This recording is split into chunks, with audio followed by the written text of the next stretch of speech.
Olá a todos, aqui quem fala é o professor Caio Augusto, dando continuidade aqui ao nosso curso de filosofia, voltado para você que está se preparando para o Enem, para a FUVEST, para os demais vestibulares.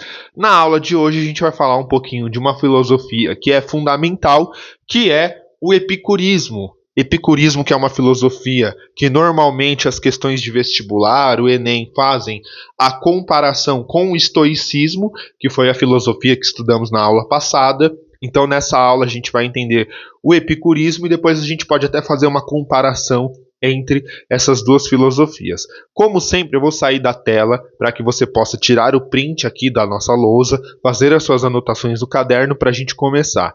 Eu sempre dou a dica para vocês que é fundamental você fazer as suas anotações, porque é muito mais fácil depois de fazer a revisão, certo? Bom, então vamos começar. Na última aula, a gente falou um pouquinho sobre o estoicismo, uma filosofia também do período helenístico, já vou explicar esse período, mas que tem por característica uma vida austera, uma vida longe dos prazeres. Né? Não é uma vida baseada na busca dos prazeres, é uma vida baseada na distância dos prazeres carnais.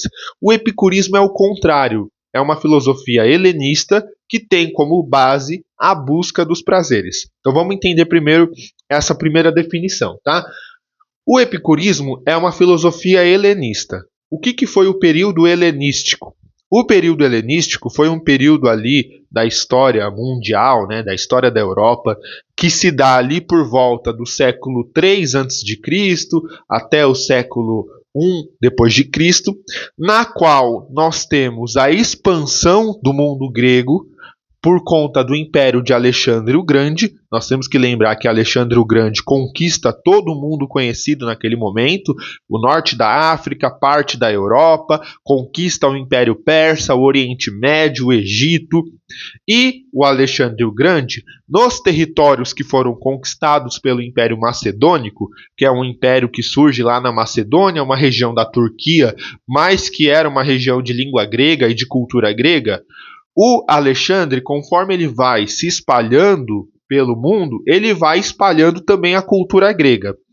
Essa cultura grega começa a se conectar com a cultura oriental, com a cultura desses povos locais, com a cultura do Egito, com a cultura da Mesopotâmia, com a cultura da Pérsia. E a mistura da cultura grega com a cultura oriental nós chamamos de helenismo. Heleno, porque a palavra heleno significa grego na língua dos gregos. Os gregos não se chamavam de gregos, se chamavam de helênicos, certo? Então o epicurismo é uma filosofia do período helenístico, desse período aí do século III a.C. até o século I ali depois de Cristo, a gente ainda pode falar de período helenístico. E o epicurismo tem esse nome por conta do seu fundador, que foi Epícoro de Samos, um cara que viveu ali por volta do ano 341 até 270 a.C., bem nessa virada mesmo, século IV, século III a.C., e o Epícoro de Samos, então, traz essa filosofia nova, que é uma filosofia baseada totalmente na ideia de que a própria filosofia é uma espécie de medicina da alma. E, portanto, o papel do filósofo é o papel de curar a alma daqueles que têm aflições. E o tema central do epicurismo é o tema da busca pela felicidade. A gente falou um pouco disso em Aristóteles também, falamos um pouco disso no estoicismo, essa ideia da busca pela felicidade. O que é a verdadeira felicidade? Aristóteles vai dizer que a verdadeira felicidade é o sujeito alcançar todo o seu potencial intelectual, todo o seu potencial filosófico. O estoicismo vai dizer que a felicidade é se abster dos prazeres da carne, viver uma vida simples, uma vida humilde, uma vida austera, para evitar a dor e, consequentemente, ter muito mais prazer. E o epicurismo? O epicurismo vai dizer que a busca pela felicidade é a busca pelo hedonismo. O que é o hedonismo? A palavra hedon, em grego, significa prazer. Ou seja, a busca pelo hedonismo é a busca pelo prazer. Qual que é a visão dos epicuristas? Eles têm uma visão até parecida com o estoicismo nessa primícia. A premissa dos epicuristas é: A felicidade é a ausência de dor. Ponto. Essa é uma primícia que tanto o estoicismo como o epicurismo concordam. A felicidade é a ausência da dor. Agora, como que a gente afasta a dor? Para os epicuristas, a gente afasta a dor buscando os prazeres. Os prazeres são considerados coisas boas, coisas do bem, e a dor é considerada uma coisa má.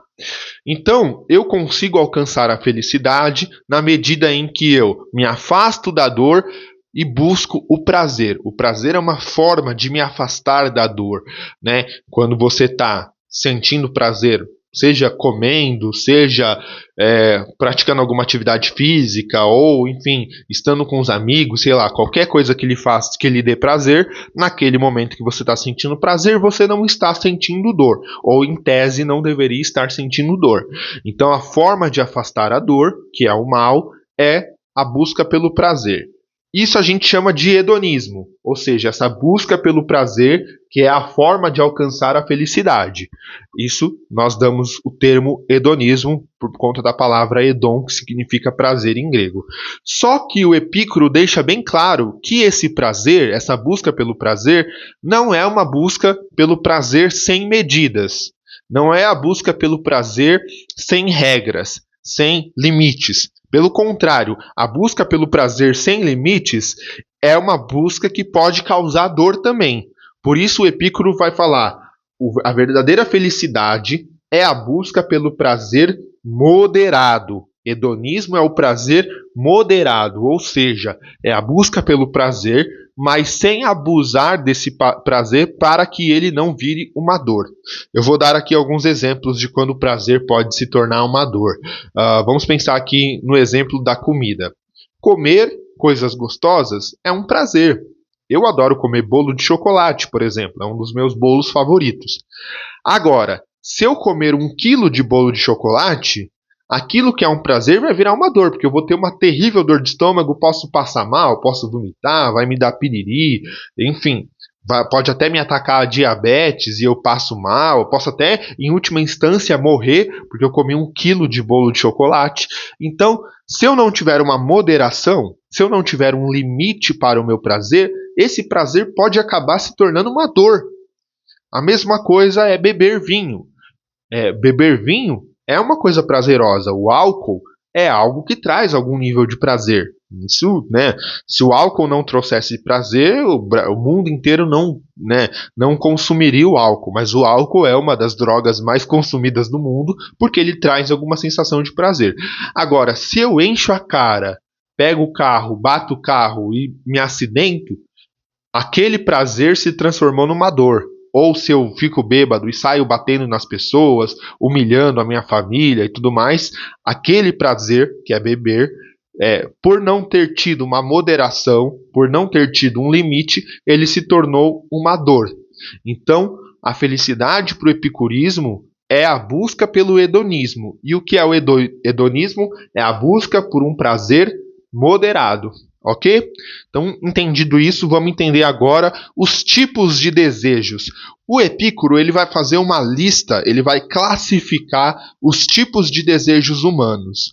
E quais são os tipos de desejos humanos? Ele vai entender que, na verdade, existem 3 tipos de desejos humanos, que são os desejos naturais e necessários, os desejos naturais não necessários e os desejos não naturais e não necessários. Então vamos começar com o primeiro. O que é um desejo natural? É um desejo biológico, aquilo que está na nossa gênese, no nosso DNA, aquilo que está na nossa biologia, certo? Por exemplo, aqui os exemplos mais óbvios, né? Dormir, comer, fazer sexo, tudo isso são desejos biológicos que nós precisamos atender. Quando nós não atendemos esses desejos, a gente sofre dor. Né? Se você não dormir, você vai sofrer uma dor terrível. Talvez não física, mas uma dor mental. Se você não comer, você vai ficar com dor de estômago, vai ficar fraco, vai ficar doente e vai morrer. Se você não pratica sexo, vai sentir uma dor, digamos assim, psicológica, né? Mas, em última instância, a não satisfação dos desejos mais primitivos, que é esses desejos naturais e necessários, levam à dor, em última instância, à morte. É o caso, por exemplo, de comer. Se você não comer, você morre. Então, esses são os desejos que são naturais e que são necessários, e que, portanto, precisam ser atendidos, claro, com moderação. A segunda categoria são os desejos naturais, mas que não são necessários.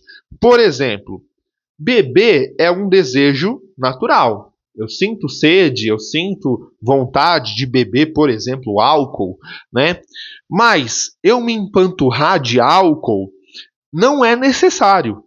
É um desejo natural, o meu corpo pede, mas, embora ele seja natural, não é porque uma coisa é natural que ela é necessária. Eu não preciso me embriagar, né? Eu não tenho essa necessidade. Se eu não me embriagar, eu vou continuar vivo do mesmo jeito, vivendo normal.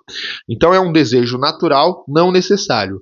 Comer é um desejo natural, necessário, mas me empanturrar, encher a barriga, um banquete, é um desejo natural, não necessário. Eu não preciso me empanturrar, eu não preciso comer além do meu limite.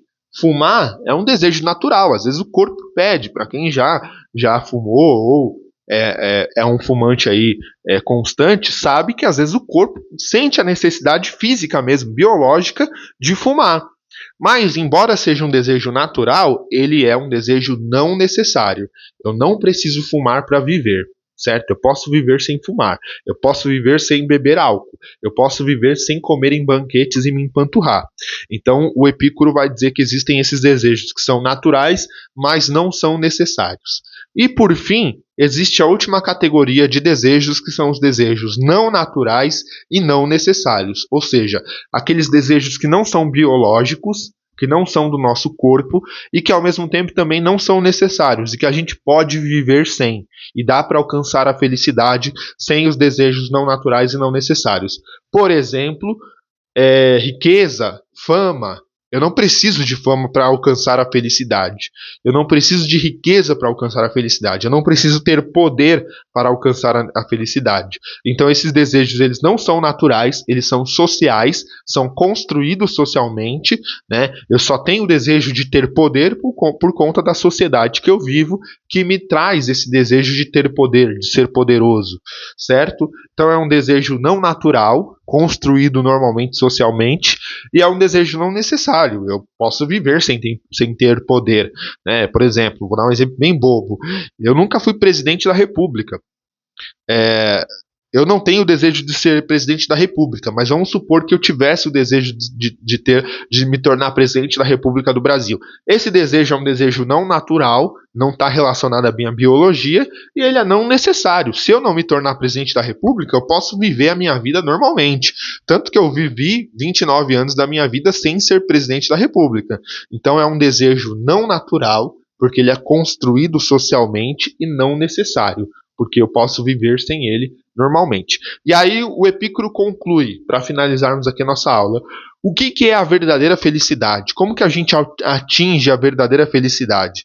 Nós atingimos a felicidade a partir do momento que a gente tem um equilíbrio desses desejos. Quando a gente consegue equilibrar esses três tipos de desejos, a gente consegue alcançar o prazer e afastar a dor de maneira moderada, certo? Então essa foi a nossa aula de epicurismo, espero que vocês tenham gostado. Até a próxima, abraços.